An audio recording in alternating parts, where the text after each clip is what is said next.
जय हिंद दोस्तों, मैं हूं अनूप और आप सब लोग देख रहे हैं ग्लोबल कॉन्फ्लिक्ट। दोस्तों, डीआरडीओ के तरफ से रुद्राम एंटी रेडिएशन मिसाइलों के परीक्षण करने के बाद चाइना द्वारा ऐसे ही एक एंटी रेडिएशन मिसाइल के फोटो को लीक कराया गया। दोस्तों, चाइना ये जानबूझ के लीक कराया या चाइना के तरफ से ये गलती से हो गया है, इसके बारे में कोई जानकारी नहीं है, पर माना जा रहा है कि इंडिया के S-400 मिसाइल आने से पहले ही चाइना उसे काउंटर करने के लिए तैयारी कर रहा है। दोस्तों, आज के वीडियो के पहले हिस्से में मैं आप लोगों को चाइना का ये नया एंटी रेडिएशन मिसाइल के बारे में बताऊंगा, साथ में हमारे रुद्रम कितना ताकतवर है और कैसे चाइना के मिसाइल को काउंटर कर सकता है उसके बारे में भी बताऊंगा। जबकि वीडियो के दूसरे हिस्से में कैसे अमेरिका द्वारा S-400 के टेक्नोलॉजी को हासिल करने का प्रयास किया जा रहा है और कैसे लगभग अमेरिका को S-400 रिलेटेड कुछ खास टेक्नोलॉजी हासिल भी हो गया है उसके बारे में बताऊंगा। तो जानने के लिए वीडियो के आखिर तक बने रहिए और चैनल को सब्सक्राइब और वीडियो को लाइक जरूर कीजिए। दोस्तों, पिछले हफ्ते चाइना की तरफ से कुछ फोटो को इंटरनेट में वायरल करते हुए अपना नया एंटी रेडिएशन मिसाइल का प्रदर्शन किया गया। बेसिकली इन फोटो में चाइना के J-11V twin seated multi role fighter aircraft को टेक ऑफ करते हुए दिखाया गया है, जिसके विंग के नीचे 2 एंटी रेडिएशन मिसाइल है। वैसे तो इन फोटो को लेके कहा जा रहा है कि फोटो असल में लीक हो गया है, लेकिन चाइना के अंदर बिना कम्युनिस्ट पार्टी के परमिशन के ऐसे करना लगभग नामुमकिन है। इसलिए माना जा रहा है कि चाइना द्वारा असल में इन फोटो को जानबूझ के ही लीक कराया गया है। दोस्तों, इसके पीछे चाइना का क्या मकसद है उसके बारे में कुछ जानकारी जैसा नहीं है, वैसा इन मिसाइलों के ऊपर भी ज्यादा कुछ जानकारी नहीं है। और मिसाइलों के जितना पुअर क्वालिटी फोटो दुनिया के सामने लाया गया है, इससे एक्सपर्टों के तरफ से ये भी कहना पॉसिबल नहीं हो पा रहा है कि ये चाइना का कोई नया मिसाइल है या फिर चाइना अपने पुराने मिसाइलों को ही प्रदर्शन करते हुए नया मिसाइल को लेकर दावा कर रहा है। वैसे अगर देखें तो एक एंटी रेडिएशन मिसाइल खास करके दुश्मन के एयर डिफेंस सिस्टमों को तबाह करने के लिए बनाया जाता है। इन मिसाइलों के पास दुश्मन के रडार से निकलने वाला रेडियो फ्रीक्वेंसी को ट्रैक करते हुए अपने टारगेट तक जाने का कैपेबिलिटीज होता है, जबकि मिसाइलों के पास काफी तेज रफ्तार होता है ताकि दुश्मन को पता चलने से पहले और रडार को स्विच ऑफ करने से पहले वो टारगेट को ध्वस्त कर पाए। ऐसे ही एक मिसाइल के परीक्षण कुछ दिन पहले भारत द्वारा भी किया गया था, जिसे डीआरडीओ एंटी रेडिएशन मिसाइल या फिर रुद्रम मिसाइल भी कहा जाता है। इंडिया की तरफ से इस तरीके के मिसाइलों का डेवलपमेंट चाइना के HQ-9 और HQ-16 जैसे एयर डिफेंस सिस्टम और रशिया से खरीदा हुआ S-400 जैसे एयर डिफेंस सिस्टमों के रडारों को तबाह करने के लिए ही बनाया गया है। और अचानक से चाइना द्वारा ऐसे मिसाइलों का ही दिखावा करना यह भी दर्शा रहा है कि चाइना अब भारत के रुद्रम मिसाइलों को काउंटर करने के लिए प्रोपेगेंडा शुरू कर दिया है। दोस्तों, मिसाइलों के फोटो को वायरल करने के बाद कुछ चाइनीज एक्सपर्टों के तरफ से भी इन मिसाइलों को लेकर कुछ आर्टिकल लिखा गया, जहां पे इन मिसाइलों को अमेरिकी AGM-88 एंटी रेडिएशन मिसाइल के साथ कंपेयर किया गया। दोस्तों, यहाँ पे सोचने का बात यह भी है क्योंकि अब तक चाइना द्वारा जितना भी एंटी रेडिएशन मिसाइलों को बनाया गया है, उससे चाइना हमेशा से ही रशियन मिसाइलों के साथ कंपेयर करता है। इवन तो ये भी कहा जाता है कि रशिया के KH-31 मिसाइलों से ही चाइना को एंटी रेडिएशन मिसाइल बनाने का टेक्नोलॉजी मिला है। 1990s में चाइना द्वारा रशिया से KH-31 मिसाइलों को परचेस किया गया था और उसके बाद चाइना के तरफ से इन मिसाइलों को रिवर्स इंजीनियरिंग करते हुए कुछ मिसाइलों का डेवलपमेंट किया गया। इवन 2012 में चाइना के तरफ से CM-102 मिसाइलों का भी परीक्षण किया गया था, जिसे रशियन KH-31 मिसाइलों के ही अपग्रेडेड वर्जन कहा जाता है। पर इस बार अमेरिकन AGM-88 मिसाइलों के साथ कंपेयर करने का रीजन भी अलग है। दोस्तों, रशियन एक्सपर्टों का मानना है कि चाइना द्वारा ये जो नया मिसाइल बनाया गया है, इसे असल में इंडिया के S-400 सिस्टमों को काउंटर करने के लिए ही बनाया गया है। रशिया से इंडिया ने हाल ही में S-400 सिस्टमों को खरीदा है, जिसका डिलीवरी भी जल्दी शुरू होगा। और इन मिसाइलों की डिलीवरी से पहले ही चाइना काफी ज्यादा खौफजदा इसलिए भी है क्योंकि चाइना के पास जो S-400 का वर्जन है वो इंडिया को मिलने वाला S-400 वर्जन जितने इतना आधुनिक नहीं है। दोस्तों, मैं ये इसीलिए भी कह रहा हूँ क्योंकि चाइना अभी तक MTCR का मेंबर नहीं बना है और इस वजह से 300 किलोमीटर रेंज के अधिक रेंज वाले मिसाइलों को रशिया से डायरेक्टली परचेज नहीं कर सकता। और इसी वजह से माना यह भी जा रहा है कि चाइना के पास 400 किलोमीटर वेरिएंट S-400 नहीं है और इसी खौफ से ही अब चाइना S-400 को काउंटर करने के लिए रशियन टेक्नोलॉजी की जगह अमेरिकन टेक्नोलॉजी को चुराने का प्रयास कर रहा है। दोस्तों, आपके जानकारी के लिए यह भी बता दूं कि अमेरिका की तरफ से जितना भी एंटी रेडिएशन मिसाइलों का डेवलपमेंट किया जाता है, उसका असल मकसद रशियन एयर डिफेंस सिस्टमों को काउंटर करना ही रहता है। और इसी वजह से अब चाइनीज एक्सपर्ट चाइनीज नया मिसाइल को AGM-88 के साथ ही कंपेयर कर रहा है। वहीं पे दूसरी तरफ अगर भारत के नया एंटी रेडिएशन मिसाइल रुद्रम को देखे तो ये भारत द्वारा बनाया गया पहला full indigenous anti radiation missile है, जो 250 किलोमीटर दूर तक सुपरसोनिक रफ्तार से दुश्मन के रडारों को और एयर डिफेंस सिस्टम इक्विपमेंटों को तबाह कर सकता है। डीआरडीओ की तरफ से इन मिसाइलों के कुछ और परीक्षण के बाद डायरेक्टली इसे एयरफोर्स में इंडक्ट कर लिया जाएगा, जबकि इसके नेक्स्ट वेरिएंट मतलब रुद्रम 2 के ऊपर भी काम चल रहा है, जो और आधुनिक और शायद हाइपरसोनिक रफ्तार का मिसाइल हो। दोस्तों अब चलिए जानते हैं कि कैसे अमेरिका ने लगभग S-400 के टेक्नोलॉजी को हासिल कर लिया। वैसे आप लोगों को पता ही होगा कि अमेरिका S-400 के एक्सपोर्ट को बर्दाश्त नहीं कर सकता है।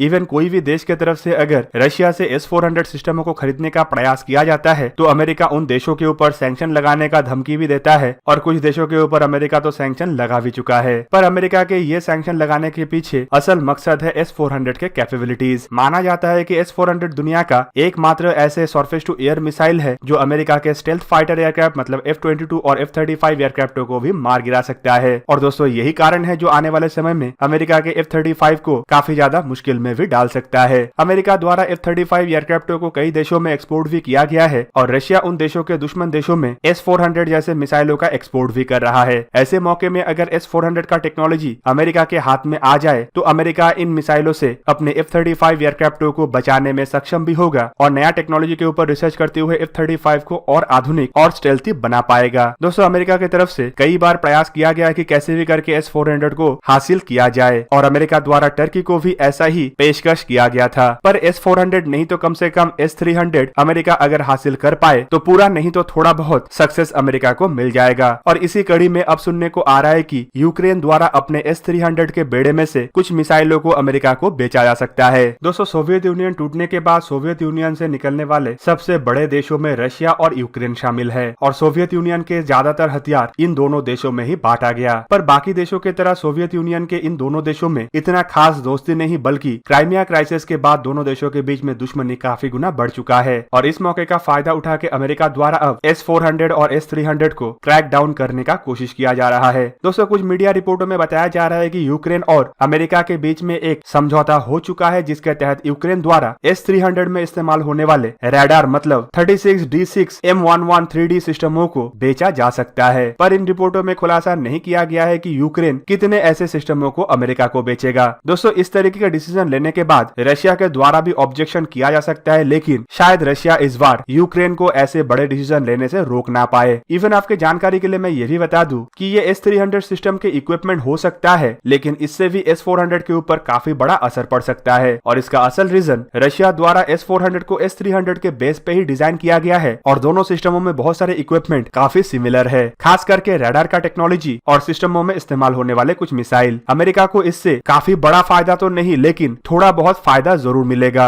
जबकि रशिया को इससे थोड़ा नुकसान नहीं लेकिन बड़ा नुकसान हो सकता है, क्योंकि रशिया द्वारा अभी भी S-300 सिस्टमों को कई सारे देशों में बेचा जा रहा है और रशिया की तरफ से भी बड़े मात्रा में S-300 सिस्टमों का इस्तेमाल किया जा रहा है। हाल ही के दिनों में आप लोग ये भी सुने होंगे कि रशिया द्वारा अपने पैसिफिक ओशन स्थित आइलैंडों के अंदर भी S-300 V4 सिस्टमों का तैनाती किया गया है, जबकि रशिया अपने बेड़े में इस्तेमाल होने वाले S-300 को भी अपग्रेड करते हुए S-300 V4 के लेवल तक ला रहा है। तो दोस्तों ये था आज का वीडियो। अगर आपको वीडियो अच्छा लगा तो इसे लाइक कीजिए और मेरे चैनल को सब्सक्राइब कीजिए और साथ में बना हुआ बेल आइकन को भी प्रेस कर दीजिए ताकि आप मेरा वीडियो देख पाए सबसे पहले। जय हिंद।